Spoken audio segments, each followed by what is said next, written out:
You are listening to Fox Radio 910 and 104.3. I want to welcome you to Let's Talk About, our weekly radio program sponsored by Crowning Touch Senior Moving Services of Roanoke, Virginia. My name is Linda Balentine, the president of Crowning Touch and your host for this series. I interview local characters, service providers, politicians, teachers, entrepreneurs, and business professionals, and each one is dedicated to improving life in our valley. Every person has an interesting perspective to share from all walks of life. So, let's begin today's interview. I am so excited to be interviewing Renee Brown, the CEO of DePaul Community Resources. Thank you so much, Renee, for sharing your time with us today. Thanks for having me. Well, my goal today is to inform our listening audience about all the life-supporting and, in fact, life-changing services that DePaul, a nonprofit organization, supports. It is powerful. Thank you. I get on your website and I just get all stirred up. I can't believe the differences in people's lives that you're making in such a variety of ways. So let's see how much of that we can share with everybody today. Let's start with a little Roanoke history beginning in 1977. What happened? Yeah, so DePaul was a orphanage, and when the orphanage closed, they opened a foster care agency, and so we started serving children in foster care. One of the children that was in our foster care program was aging out. They had some disabilities, and there was no services for them. So we decided, because of that one individual, to start our developmental disabilities division to make sure that that person had services and supports. And so since then, we've just grown and added other programs as we found community need and things that were aligned with our mission of opening doors of hope and belonging. Well, you've really grown because you've grown outside the Roanoke region. So tell me about the other, aren't you in 10 other areas? Yeah, so we cover Southwest Virginia and Central Virginia. So we go as far southwest as Big Stone Gap. So we have offices there, Cedar Bluff and Abingdon. Christiansburg, Roanoke, and then in Central Virginia, we have Lynchburg and Amelia and Hanover, Fishersville, and Charlottesville. That's a lot to oversee. How many people participate in your organization? How many volunteers, how many staff? Yeah, we have about 150 staff at any given time. Wow. Well, and you need them. In fact, you need even more, right? I mean, in a certain kind of way, because there is a need. There's a waiting list for so much which we can talk about. But gee whiz, all right, so let's dive in and discuss your foster care mission and as many of the myriad helps that you provide through your organization as we can, because the list is very impressive. First of all, let's define foster care for people. Sure. So foster care is a service and a support. It's a safety net. When a child can no longer live with their parents, and it's usually decided by the Department of Social Services, and there isn't a family member that can take them, then sometimes they have to live with people that are trained. So we recruit and train people that are interested in being foster parents. The idea is that you are going to help a child at one of their hardest moments in their life because they have been removed from their family, from their community, from their school, usually of no fault of their own, and they need a soft place to land. So our foster parents take them in and help them while we hope that the family can work on whatever their issues are and the child can be returned home. It is not an easy job, but it is so important that children have a soft place to land. Is it true in Southwest Virginia that families are surrendering kids, or is that some sort of, myth? No, that is true. I just actually did an interview about that. So I'm on one of the task force in Richmond to talk about this and to figure this out. We have seen an increase in, it's not typically parents, but relief of custody. So that is when a person goes to the court and says, I am willing to surrender the rights to the child that I am responsible for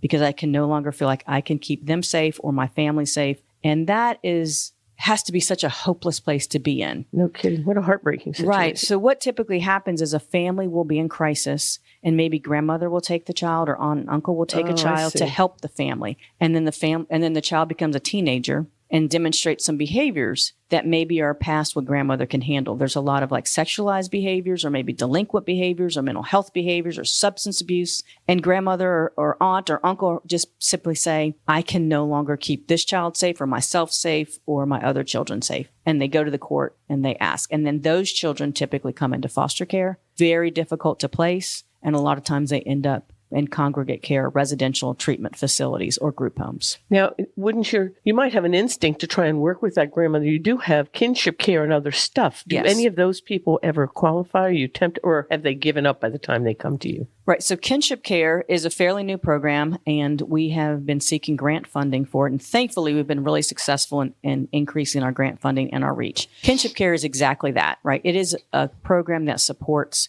family members that are taking care of a child. So yes, if grandmother has the child, a lot of times, like for me and you, like if all of a sudden we open the door and 3 of our nieces and nephews were standing there, we would certainly welcome them in, but we might not have the beds that they need. We might not know how to enroll them in school, how to get their birth certificates. They need clothes, right? All of those things. Right. That's what our kinship care program does. We step in and say, okay, we're going to work with you. We're going to help you get them enrolled, help you access supports for them by bedding or those needs that may be there at the beginning to transition them well into your home and support this family. So hopefully, yes, they don't have to come into foster care. But by the time they get to a relief of custody, they are in big I crisis. got you. They've probably exhausted themselves. Emotionally, they probably can't do it. Right. And it's also it's a huge financial challenge. I know kinship care assists sometimes in that way. Is that a Medicaid thing as well or not? No, it is not a Medicaid funded service. So it is just something that DePaul decided that we needed to do because we need to prevent children from coming into foster care. Foster care is a necessary safety net, but it is traumatic for children. Anytime a child can stay in their communities with their families, even if it's not their parents, with their grandparents, if they can stay connected with their church or their sports team, there are far better outcomes for that child than if we have to remove them and place them with strangers. Right. If they can stay in their own community. Right. And you said that they can still relate to their culture. Right. And all of that. It's all very, very important. It is very important. So the state is getting behind the idea of kinship care, but we certainly need more federal and state funding for it. Well, let's talk about foster parents in case there's anybody out there who's an empty nester, who is still young enough and has lots of energy. Yes. And as a matter of fact, don't you have seniors as foster parents too? So let's talk about who might qualify for a foster parent. I know it's a process. It is a process. So I would suggest that anybody's interested, they reach out to us and we explore that with them because every situation is different. But you do not have to be married. You can be a single person. You can be older. You can be younger. You can be in a same-sex relationship. You can have an apartment. You can rent your house. Some people feel like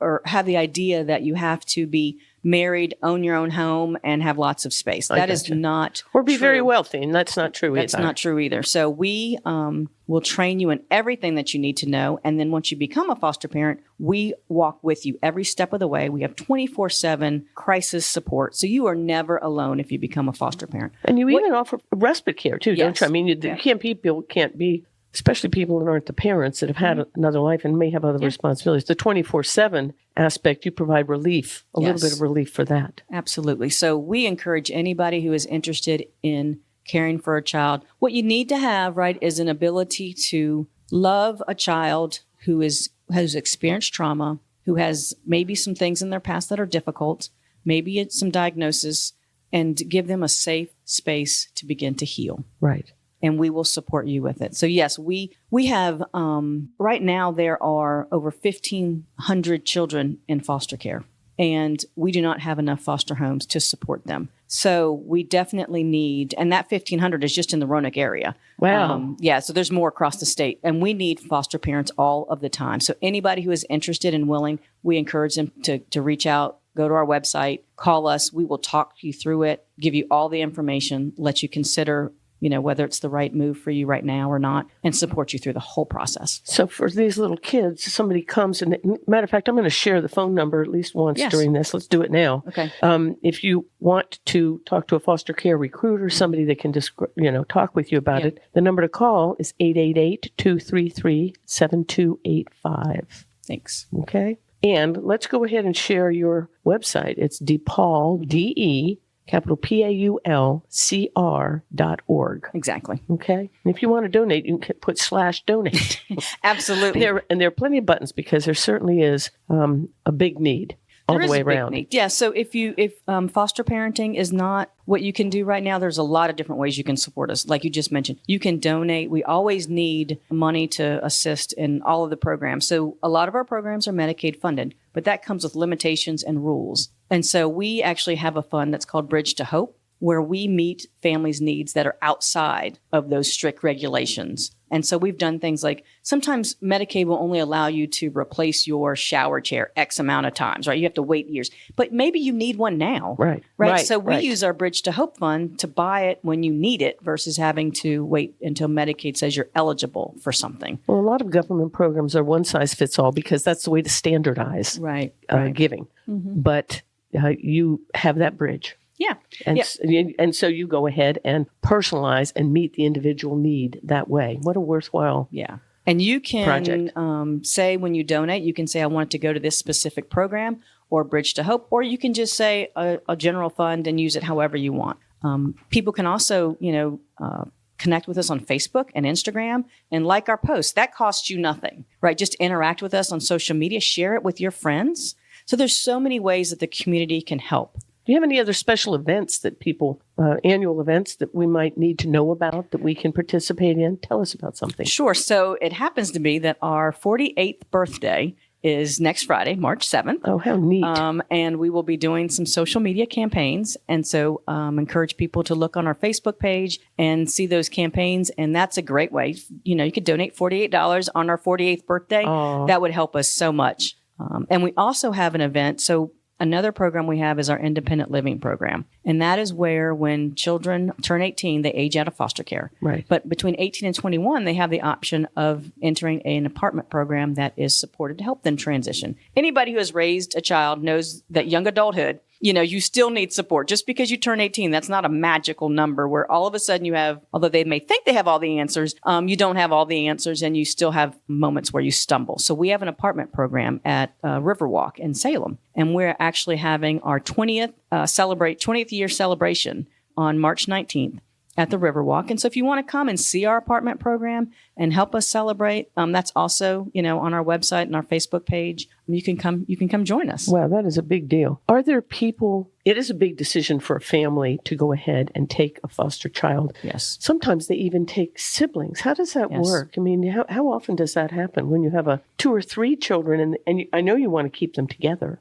Most of the time, it is in the best interest of the children to stay together. There are specific situations where it is not. But yes, when a sibling group comes into care, those are actually the hardest to place, those and teenagers with behaviors. So yeah, if you have the room in your home for 2 or 3 kids, we would love to have you join us. Yeah, that would be a real blessing to keep little kids together for sure. Yes. How often do people fail at being foster parents? I mean, do they take these kids and then... I'm sure that you're there to hold their hand. You're there to educate them ahead of time, let them know what's happening. Do they fail? I wouldn't say that there's failure, right? There are moments where maybe there's not a good match, or there are moments where the child's needs may exceed what the foster parents can handle. And in those moments, we work hand in hand with the foster parent, with the Department of Social Services, with the child, with resources. We provide counseling, to our foster parents. We are there for them. So there are moments where a child may have to move, and that's the reality. Or they may need a group home because they need a higher level of care. That does happen. The flip side of that would be that there's such a love fest going on that then the kids might even be up for adoption and that family might want to adopt them. How long does the average foster care session? I mean, there are years in foster care waiting for the family to maybe get it together, which I'm sure happens. Unfortunately, it does. Our goal is to make it as short as possible, right? The best scenario is the child goes into foster care, the family is able to get the support they need, and then the child is either returned to the parents or another family member. And so they stay connected. But some children do end up staying in foster care, unfortunately, for a long time. They experience multiple moves. But there are opportunities at times for children to be adopted. So if the parents' rights are terminated and there isn't a family member for them to go to, then yes, our goal is permanency for the child. So whether it's return home or whether it's adoption, we want the child to have a no matter what family, no matter what. Right. And so that if it's an adoptive family, fantastic. They commit to the child, and we actually offer post-adoption support. So if you adopt a child, we have free services and support groups to help, because I know you see on social media a lot the children with the signs, X number of days in foster care, and now I'm not. That is not the end of the story. It's a beautiful moment of permanency, but that child will then become a teenager and they will wonder where they came from. They will be forming their identity. And that can sometimes be a really bumpy road for a child who has been adopted. Right. So we want to continue to support that child and the family throughout the childhood. As a matter of fact, you have a program called Safe Haven, correct? Do you have a program called Safe Haven, monthly meetings for adopted parents and you have virtual groups? Yes. In other words, you continue to work with those families. It's Absolutely. not just before they become a foster parent, but Right. even, so you're basically holding everybody's hand. You're holding the hands of these little kids. You're holding the hand of the parents that have, and the foster parents that assume that responsibility. Yeah. And then you work with a lot of agencies. I mean, really. We collaborate with, because there's so many people that believe like we do that if we can strengthen our families, we will strengthen our communities. Right. Yeah, that's the heart of it all. It is. Alrighty, so you've also got, let's talk about some of your agency-directed services, because just go ahead. You just explain that to me. Sure. So that is our newest program. Agency-directed services is a program where we help families support someone in their home. So, for instance, there might be a child with a medical disability or medical diagnosis, or an elderly person who needs some assistance with maybe meal prep or supervision. And in these instances, family members can be paid to take care of their family member. And we facilitate the whole process. So that might be something your listeners could, and they may know someone who could benefit from that. So if they have, maybe you have an adult parent and, your parents are getting older and you would like to spend time with them, but you're working. This is an opportunity where you could spend time with them and be paid. So you don't have to choose between, I have a job, and so now I have to leave my mom home alone, during the day, and I'm scared for her safety. She's okay, but she could use that extra support. You could get paid to take care of that person. And sometimes there's a spouse. Absolutely. Who is just, 10 years older than the husband or wife who needs care. And they are really incapable of lifting and doing and handling a lot of the things that come with the care of an individual. Right. Or you might have, a child with a significant disability or medical diagnosis. And, we've had children who unfortunately have had terminal cancer diagnoses, right? So we've been able to allow mom to get paid to take care of her child because she should not have to choose between giving care to her child and working to pay the bills. So our agency-directed services, our newest one, it is been very well received in the Roanoke community. And again, if anybody feels that might be a service that would help them, look on our website, look for agency-directed services and reach out to us. Does that include transporting somebody from would that be a place for a volunteer, or do they have to qualify? Do they need a special van to even come and help? Yeah, so our volunteer opportunities are more supporting us with different supplies. Like one of the things we love is for independent living apartments is giving our young adults those supplies that they need when they leave. So when they get their own apartment. So we have a lot of people that'll bring laundry baskets and have it full of pots and pans and non-perishable food. And then that way, when that young adult is moving out on their own, they have some of those things to help them launch. The holidays is a time where we like to really celebrate our foster families and our foster children and make sure all of them have, toys for Christmas, if that's what they celebrate. So there are a lot of opportunities for people to give on special occasions to our different programs.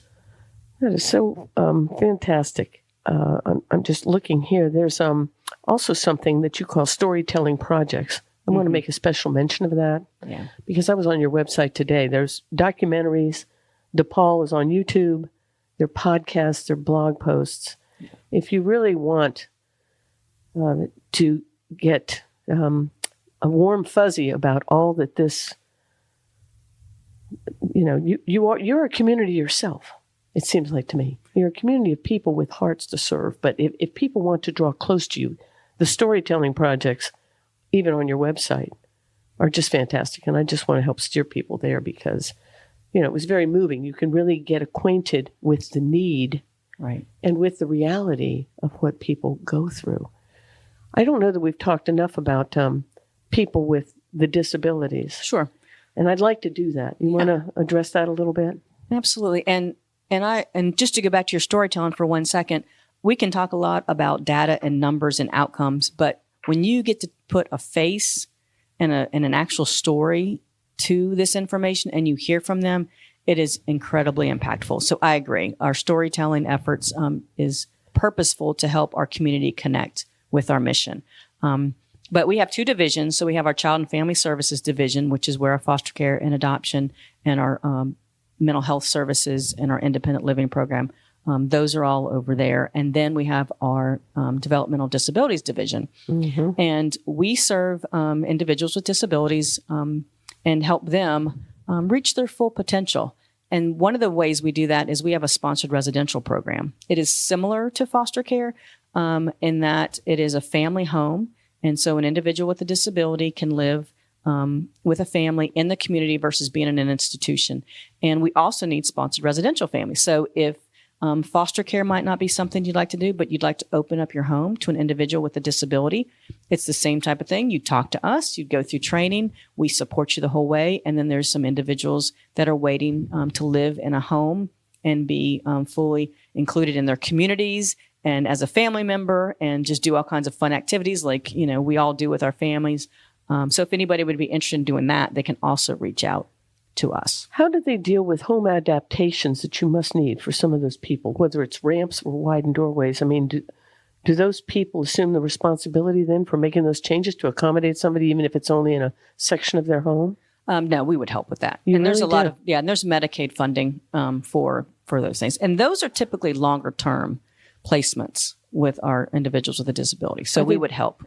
Are they generally older? I understand that you work with children in your foster system, not younger than 8 years old. Is that true? Is it 8 to something? We have babies in our foster. We do all ages. Really? And we have all ages in our developmental disabilities division. There are, we do place children with disabilities in sponsored residential homes. So so you can serve children and adults. If you wanted to help us out, you could support children and adults in our sponsored residential program. We also have 2 day support programs where individuals with a disability come for the day and learn life skills and socialize and take field trips and have a good time. We do a variety of things, just trying to help our communities. Well, it's powerful. But I became familiar with a statistic today. Mm-hmm. That Virginia is the 10th wealthiest state in the union. It's the first, frequently cited as the first in business opportunity, okay? But it is the 39th state in the way and how well they care for people with disabilities. Isn't that sad?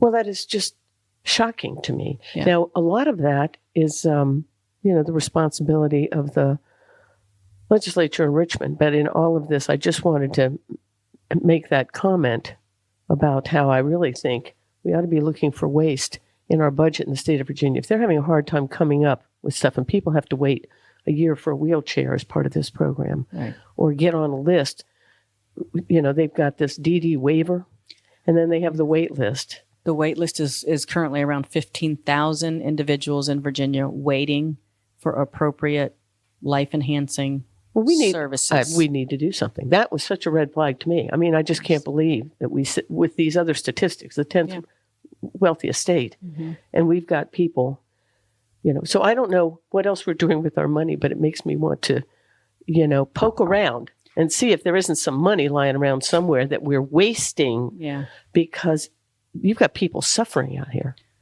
and that's just tragic. Yeah, and we talk about this all the time, the need in our communities, and some of the stats are alarming. And, Roanoke City has more children in foster care than any other place in Virginia. And that's including Richmond, and that's not per capita. That's just raw numbers. Why? More than Virginia, more than Northern Virginia, more than Richmond, more than the Tidewater area. A lot of times it's because Roanoke is sort of considered the big city of Southwest Virginia. Wow. And sometimes people who are struggling will come to Roanoke because we have resources like public transportation. We have homeless shelters. We have more resources that bring people to us that are struggling. And sometimes when they're unable to, make it, and their struggles get harder, then the children end up in foster care and they happen to be in Roanoke. Isn't that something? But yeah, that's something that people don't really know. So when I say that we need more foster parents in Roanoke, we do, because we have the most children in care in the entire Commonwealth of Virginia. Got any more statistics over there? Because, they're shocking. You had one that I saw earlier about the kids that were in foster care. How many of them are they all graduating from high school? Right. Are they, they have babies early? The outcomes are not great for children that have to enter foster care, which is why we put so much emphasis on trying to prevent that with our kinship care program and supporting families, and why we really want our communities to see that the best bet is when we can keep kids in their own homes. We have 838 young adults in our foster care system right now. So those are the 18 to 21-year-olds that are going to age out at age 21, and they're not going to have a permanency plan. And that means they don't have a no matter what family, no matter what. That means when they age out at 21, that's when the state of Virginia stops all of their funding for foster care and support. They're not going to have a safety net. And I don't know how many of your listeners or you and I, at 21, I wasn't ready to go out in the world without a safety net. No, I was still making plenty of mistakes. Yeah, sure.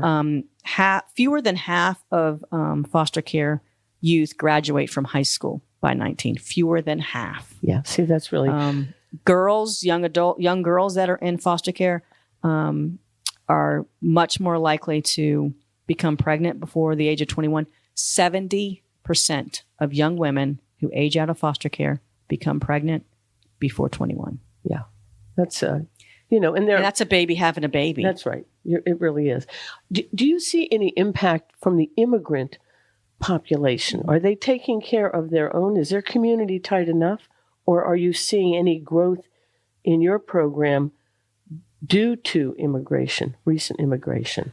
No, I wouldn't say there'd be any growth, but we help everybody. You're right? open to everybody. We're open to everybody, and if they were to need our help, we certainly have people that are immigrants to the United States, and there are children that are in foster care that are from immigrant families. So yeah, we're open to everybody. Those communities tend to have more resources internally, but yeah. We'll help anybody. I know. Well, God bless you. Thank you so much, Renee, for your time. I hope everybody listening learned a lot today. Thank you so much. Thank you for having me. Bye-bye. You've been listening to Let's Talk About, courtesy of Crowning Touch Senior Moving Services of Roanoke, Virginia, the only moving company with a consignment shop, auction house, and real estate division. We are a one-stop shop for any senior making a move. Check out our website at crowningtouchusa.com.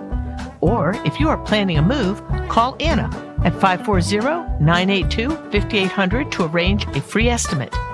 And don't forget to check out our monthly browse and bid auctions at 6712 Williamson Road in Roanoke, where you can bid online on over 1,800 items each month. Meanwhile, let's get back together next Friday at noon for more of Let's Talk About on Fox 910 and 104.3.